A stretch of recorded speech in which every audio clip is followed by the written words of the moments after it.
MLA ಅವ್ರ ಹತ್ರ ಮಾತಾಡಿ ಗೆಟ್ ದಟ್ ರಿಲೀಸ್, ಪೇಪರ್ ನೀವೇ ರಿಲೀಸ್ ಮಾಡಿ.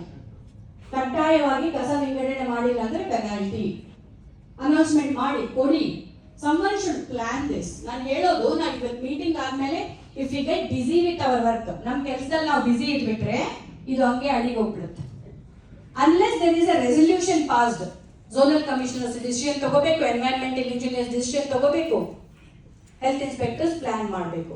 ಸೊ ಬರೋ ಚಾಲೆಂಜಸ್ ಏನಿರುತ್ತೆ, ಗಾಡಿ ಟೈಮಿಗೆ ಬರಲ್ಲ. ನಮಗೂ ಇತ್ತು ಚಾಲೆಂಜ್.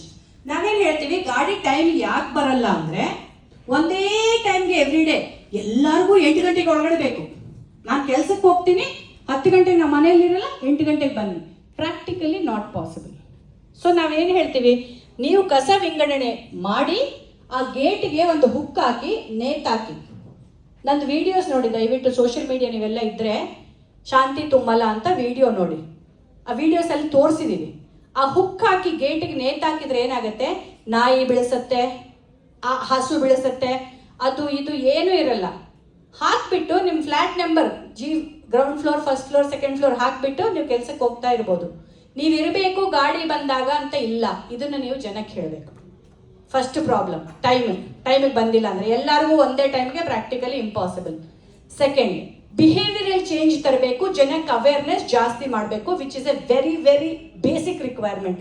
ಇವರು ಹೇಳಿದ್ರು, ಅವರು ಹೇಳಿದ್ರು.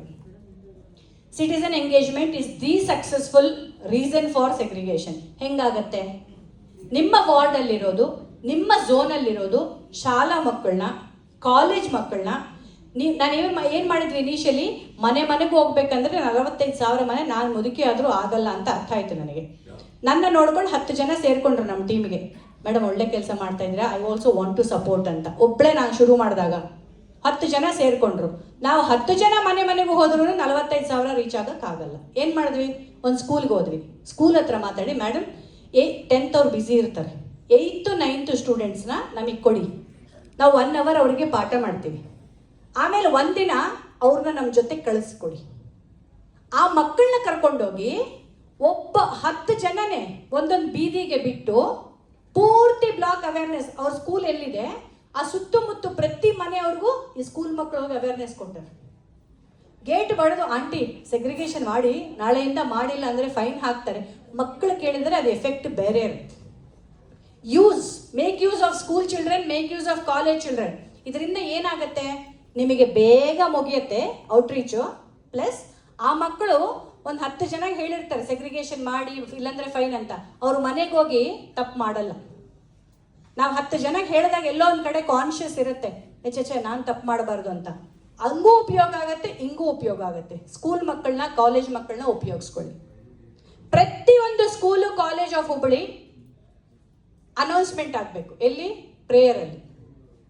ಪ್ರೇಯರಲ್ಲಿ ಅನೌನ್ಸ್ಮೆಂಟ್ ಆಗಬೇಕು. ಸೆಗ್ರಿಗೇಷನ್ ಕಡ್ಡಾಯ, ಇದು ಪ್ಯಾಂಪ್ಲೆಟು ಸ್ಕೂಲ್ ನೋಟಿಸ್ ಬೋರ್ಡಲ್ಲಿ ಹಾಕ್ತೀವಿ, ಇದು ಪ್ರತಿಯೊಂದು ಮನೆಗೂ ಇನ್ಫಾರ್ಮೇಶನ್ ಹೋಗಬೇಕು. ಪ್ಯಾಂಪ್ಲೆಟ್ಸ್ ಮಾಡ್ಸೋಕ್ಕೆ IEC ಫಂಡ್ಸ್ ಉಪಯೋಗಿಸ್ಬೋದು ಸರ್. IEC ಫಂಡ್ಸ್ ಇರುತ್ತೆ. ಪ್ಯಾಂಪ್ಲೆಟ್ಸ್ ಮಾಡಿಸಿ ಪ್ರತಿಯೊಂದು ಮಗು ತಗೊಂಡೋಗಿ ಮನೆಯಲ್ಲಿ ಹಚ್ಚಬೇಕು. ಫ್ರಿಡ್ಜ್ ಮೇಲೆ ಹಚ್ತೀರಾ, ಗೋಡೆ ಮೇಲೆ ಹಚ್ತೀರಾ, ಬಾಗಿಲ ಮೇಲೆ ಹಚ್ತೀರಾ ಗೊತ್ತಿಲ್ಲ, ಎಲ್ಲ ಮನೆಗೂ ಈ ಪ್ಯಾಂಪ್ಲೆಟ್ ರೀಚ್ ಆಗಬೇಕು. Easy way schools and colleges.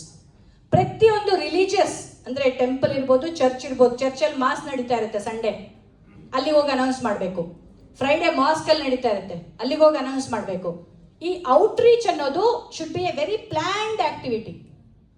First 1 month focus on only outreach, so that ಪ್ರತಿಯೊಬ್ಬರು ಎಲ್ಲೋ ಒಂದು ಕಡೆ ಇದ್ರ ಬಗ್ಗೆ ಕೇಳಿಸ್ಕೊಂಡಿರ್ತಾರೆ. ಸೆಗ್ರಿಗೇಷನ್ ಬೋರ್ಡ್ಸ್ ಹಾಕಬೇಕು ಮೇನ್ ರೋಡ್ಸ್ ಹತ್ರ. ನಾವು ಹೆಲ್ಮೆಟ್ ಇಲ್ಲ ಅಂದರೆ ಪೆನಾಲ್ಟಿ ಅಂತ ಹಾಕಿರ್ತೀವಿ, ಸಿಗ್ನಲ್ ಸ್ಕಿಪ್ ಮಾಡಬೇಡಿ. ಸೊ ಇದನ್ನು ಸೆಗ್ರಿಗೇಷನ್ 3 ways ಕಡ್ಡಾಯ. ನೆಕ್ಸ್ಟ್ ಡೇ ಇಂದ very strict. Hubballi Dharwad has decided strict 3 way segregation. Parks ಹತ್ರ, ಮೇನ್ ಜಂಕ್ಷನ್ಸ್ ಹತ್ರ, ಸರ್ಕಲ್ಸ್ ಹತ್ರ ಈ ಬೋರ್ಡ್ಸ್ ಇರಬೇಕು. ಆದರೆ ಮೂವಿ ಥಿಯೇಟ್ರಲ್ಲಿ ಒಂದು ಚಿಕ್ಕ ಆ್ಯಡ್ ಹಾಕಿದ್ರು ಇನ್ನೂ ಒಳ್ಳೆಯದು. ಪ್ರಿಂಟ್ ಮೀಡಿಯಾ, ರೇಡಿಯೋ ಚಾನೆಲ್ ಎಲ್ಲ ಕಡೆ ಪ್ರತಿಯೊಬ್ಬರು ಹುಬ್ಬಳ್ಳಿಯಲ್ಲಿ 1 ತಿಂಗಳು ಬರೀ ಇದನ್ನೇ ಕೇಳಬೇಕು.